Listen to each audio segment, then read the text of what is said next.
Halo, Assalamualaikum, berjumpa kembali di channel Siwar TV.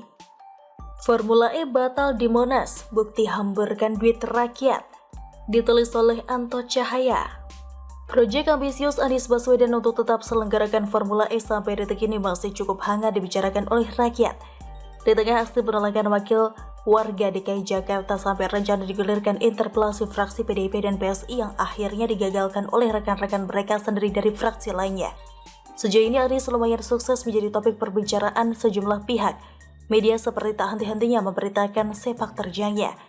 Tapi sayang bukan prestasi yang sedang viral, tapi aksi kontroversialnya. Kendati demikian, sosok ini tetap dicintai oleh para pendukungnya.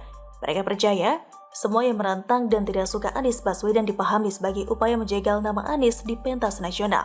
Dan begitulah ciri-ciri pendukung yang buta literasi atas fakta. Tidak objektif, cenderung sangat protektif. Dipastikan Formula E yang dimasalahkan oleh banyak pihak ternyata tidak jadi diselenggarakan di Monas. Setelah sebelumnya dilakukan uji coba ternyata trek kurang panjang. Padahal aspal sudah dikerjakan, ratusan pohon sudah ditebang. Dana sudah digunakan untuk menyiapkan venue, fasilitas sudah disiapkan tapi tiba-tiba batal. Lantas bagaimana? Siapa yang bertanggung jawab? Sedang jalan sudah dibuat aspal hitam sudah digelar sebagai sirkuit. Kemudian bagaimana nasib ratusan pohon di Monas yang terlanjur ditebang? Apakah bisa dikembalikan ke bentuk semula? Padahal ratusan pohon di Monas itu memiliki nilai historis yang sangat tinggi. Selain untuk hutan kota dan paru-paru kota Jakarta yang tidak kalah pentingnya, adalah sejarah yang ada di sekitar pohon tersebut. Pasalnya pohon-pohon tersebut ditanam oleh kepala presiden atau kepala negara sebagai simbol persahabatan ketika berkunjung ke Indonesia. Dengan demikian memiliki nilai sejarah yang tinggi dan tidak dapat tergantikan oleh materi. Akan tetapi demi ambisi Anies Baswedan, pohon-pohon itu sama sekali tidak ada arti. Kini Jack Pro sebagai penyelenggara sibuk mencari venue dan lucunya mereka beralasan tidak diselenggarakannya Formula E di Monas sulitnya izin dari pemerintah pusat, sebuah alasan yang sangat tidak masuk akal. Seolah mereka seperti sedang mengkambing hitamkan pemerintah pusat. Analoginya sederhana, jika pemerintah pusat tidak memberikan izin, tentu trek yang sudah dibuat tidak akan pernah terjadi. Pohon-pohon masih utuh, tidak dikangkangi dan ditebangi demi ambisi. Dipikirnya seluruh warga DKI Jakarta dan rakyat Indonesia bego semua. Dan tidak hanya sampai di sana, Project Director Sportainment Jack Pro Muhammad Maulana mengundurkan diri dari Jack Pro. Semasa di Jack Pro, Maulana terlibat dalam penyelenggaraan Formula E Jakarta. Maulana selama di Jack Pro menjabat sebagai Strategic Business Unit atau SBU Sportainment Jack Pro. Maulana merangkap SBU terkait Formula E. Kendati Direktur Jack Pro Gunung Kartiko memohon pengunduran Maulana tidak dikaitkan dengan kisruh Formula E, tetapi tentu saja publik tetap mensikapi sebaliknya. Tapi tentu saja, publik tetap mensikapi sebaliknya jika pengunduran diri tersebut terkait dengan kondisi Formula E yang memang nampak carut-marut. Itu nampaknya sebuah indikator yang tidak baik. Tanda-tanda Formula ini hanya akan melahirkan persoalan sudah terlihat sejak awal bakal diselenggarakan. Dan faktanya dari 5 tahun, rencana awal akhirnya menjadi hanya 3 tahun atau kali penyelenggaraan. Dimulai dari tahun 2022, 2023, dan 2024, yang artinya tepat tahun pemerintah selenggarakan pesta demokrasi pemilihan umum. Anies Baswedan nampaknya akan tetap ngotot selenggarakan seperti yang sudah diduga banyak pengamat dan masyarakat karena event Formula E adalah panggung politiknya secara nasional. Anies berharap namanya akan tetap melekat dan diingat rakyat sebagai sosok yang ada di balik penyelenggaraan tersebut. Fakta dan bukti kota-kota di dunia yang sebelumnya selenggarakan ajang sama, kendati rugi tidak surutkan langkah Anies. Toh itu bukan duitnya secara pribadi tapi duit rakyat, terkhusus duit warga DKI Jakarta.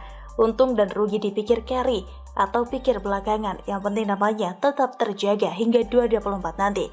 Dan proyek ajang Formula E memiliki nilai uang yang cukup tinggi, lumayan untuk bagi-bagi rezeki sesama tim suksesnya, atau minimal mengurangi pengangguran dan buat tambahan pekerjaan. Nyatanya Maulana konon mundurkan diri karena kesibukannya di tempat lain, itu artinya yang lain rata-rata mungkin demikian. Bagaimana menurut Anda? Demikian salam. Silahkan tulis komen Anda di kolom komentar. Jangan lupa untuk like, subscribe, dan share. Siwar TV pamit, sampai jumpa. Wassalamualaikum warahmatullahi wabarakatuh.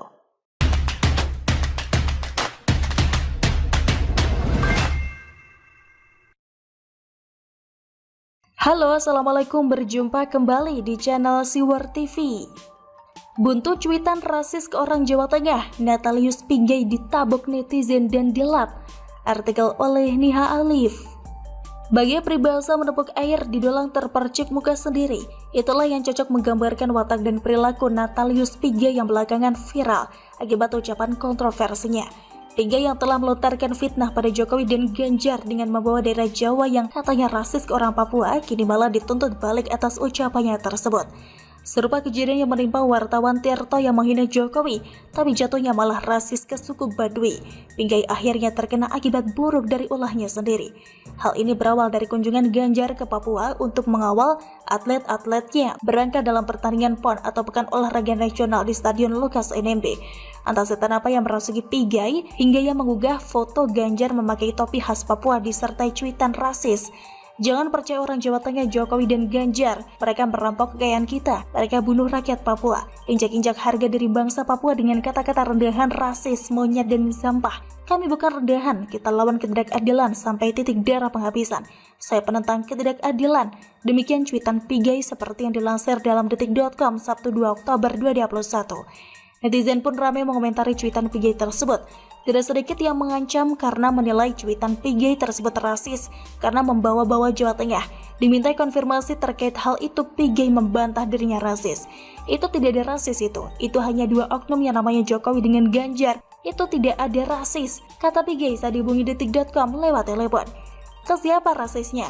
Mereka berasal dari Jawa Tengah, itu aksioma. Matahari terbit dari timur, itu aksioma. Jokowi dengan Ganjar dari Jawa Tengah, itu aksioma. Gak ada rasis di situ, sambungnya. Pigai menyebut orang-orang yang menuding dirinya rasis adalah pendukung Jokowi atau Ganjar yang sakit hati terhadap dirinya. Pigai menyebut dirinya sebagai penentang rasisme di Indonesia. Pigai lantas kembali menegaskan bahwa cuitannya tersebut tidak bermuatan pesan rasialisme. Kecuali ada misalnya Jawa Tengah, Jokowi, Ganjar. Ada tanda koma antara frasa Jawa Tengah dengan frasa Jokowi dan Ganjar baru. Itu ada 3 variabel. Kalau langsung tidak ada tanda komanya di situ, itu aksioma. Memang Jokowi dari Jawa Tengah, ucap Pigai. Orang saja yang mau kait-kaitkan dengan rasisme. Memang karena mereka sudah pendukung fanatik dan mereka sangat benci sama saya karena 10 tahun saya konsisten kritik Jokowi, sambungnya.